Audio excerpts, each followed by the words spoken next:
I love how despite all their attempts at cheating, they still got their asses kicked and then still tried to be sore losers about it, but at least we got Chopper back. On to the main event. And now, One Piece Chapter 313, Main Event! Oh my god, it's so ridiculous, it's funny, you know? Well, hello, my brothers and sisters of the Nerd Nation.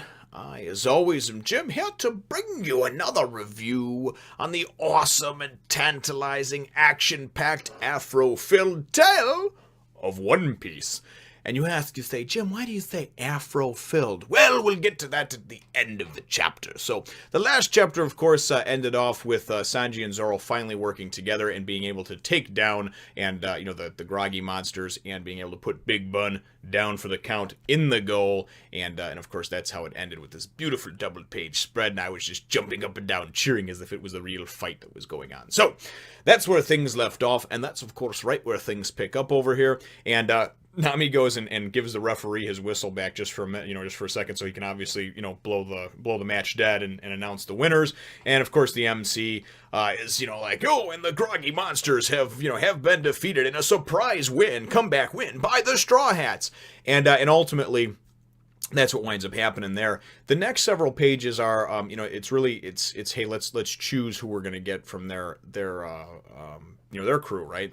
And the obvious choices will take Chopper back, right? But Nami goes, and Nami's smart. Nami's thinking, right? Nami thinks probably how I would think in these type of situations. Nami says, okay, well, how about this? The final fight, the third stage of this, the third event, is Luffy versus Foxy the Silver Fox, right? So why not just take Foxy as our crew member, and then they have to forfeit the third match because there's no substitutions and they can't have anybody fight Luffy. So they forfeit, we win anyway, and then we get Chopper back as well, right? And you don't even have to fight the third round, you know what I mean?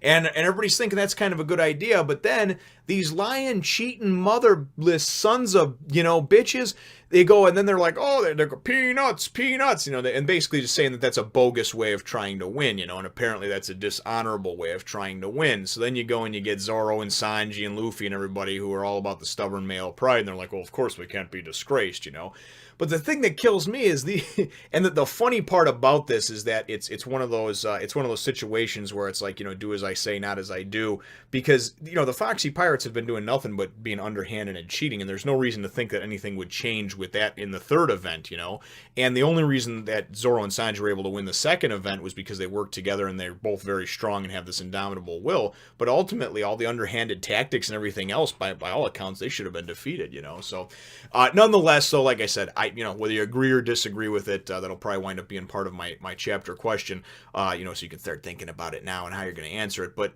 ultimately, I think that was a really, really smart thing that she came up with, and I never even thought of that, or for how they could actually, wind up winning. And I'm sure that if they would have won, they would have taken Luffy, so they could have done that as well. And you would think that if the tables were reversed, they would do that, and then they'd have two crew members with Chopper and Luffy, and then they'd be done, so, and they wouldn't even have to risk losing a third fight, because they obviously at one point came pretty close to losing, then it looked like they were going to win, then of course they lost, so, but anyway, though, this is all getting everything set up for the third event, and we wind up finding out that it's, it's combat, one-on-one combat between Luffy and, of course, Foxy the Silver Fox. They wind up announcing that he's like 920-0, he's never, lost a match, and to determine where the field of play is going to be, they have this cannon that they go and spin around, and then when it naturally comes to a stop, they fire a cannonball, and where that lands is the field of play. Well, these cheating pieces of shit, of course this thing spins, they stop it where they want it to go, aiming towards their ship. I think they call it the Sexy Fox, so, which I thought was kind of cool. It sounds like a strip club. But anyway, they go and they fire the cannonball, and they're, oh, it just happened to land on the Sexy Fox. So the whole deal is that you can fight, it's like a 50-meter perimeter around from the center of obviously their ship that's, kind of docked up near the coastline. And the perimeter goes, you can go as far below or above as you want. It's basically like football. The goal line is, it's an endless goal line that goes around the world. That's how they always explain it. So the same type of thing here. Basically, it goes around and goes straight up to as high up as you can go. And the rules that they have is that to win, you need to knock your opponent out of the actual ring, out of that circle. And it actually encompasses a little more than the ship. You can use any weapons that are available to you that are there that you see on the ship. So obviously, I'm sure they're going to have some bullshit, cheating type things since they chose the ship on purpose. But it's really funny to see how they're getting everything all set up for this, and everybody's walking around and they're selling souvenirs, and they're like, get your, collectible, DBF, Davy Back Fight merchandise, your pens, your rulers, your this and your that, And then it's funny because you get Sanji. This is where the comedic stuff comes in. Anybody who's ever gone to a carnival or a circus or even to see a movie, and I don't know how this is overseas, but I'm assuming it's the same everywhere. It's a fucking ripoff, okay? It is. It's to the point where I almost can't afford to take my wife and kids to see movies anymore. It's cheaper just to wait for it to come out on DVD, buy it on 3D Blu-ray, and sit in the comfort of my own home watching on my 65-inch TV. That's almost better and cheaper to do, but because everything's so expensive. So you get this part where Sanji goes and he's like, why the hell is this, just to get something to drink? Why is it so expensive? And the guy's like, hey, if you don't want it, don't buy it. And he's like, no, you're going to give me 80% off. And I just thought it was a funny little thing that Oda threw in there, because really anybody who's ever been to any type of public event, like I said, like a concert or anything, that a soda or a beer or anything just costs you just a crazy amount of money. I remember going to see an Ozfest concert with my wife several years back, and my mom watched the kids and everything else for us, and we went there and we decided we're going to have a couple of beers, and I think the beers, and this is like 5-6 years ago, were like $9.50 each, and they were like 16 ounce, poured from a shitty tap. They just tasted funny. And I wound up blowing like 60 or 70 bucks on us having like 2 or 3 beers each. It was absolutely ridiculous. But anyway, enough of my complaining with that. So the thing, the chapter winds up ending up though, which I thought was pretty cool and pretty funny as well. They show the ring around. The ring's been set up. Everybody's getting ready for round 3. They do all the announcements of who's who and everything like that. And then boom, they're like, and first entering from the right side, our boss, Foxy the Silver Fox. And then I love this, his opponent hails from the East Blue, the leader of a small group of pirates. And they're building everything up. The man with 100 million berry bounty on his head, entering from the right corner, and then he comes in and it's Monkey D. Luffy. And I'm like, okay, that's cool. Luffy got this afro on. I don't know what the hell. And it was funny because when I saw the cover of this and I mentioned it, I was like, is that Luffy?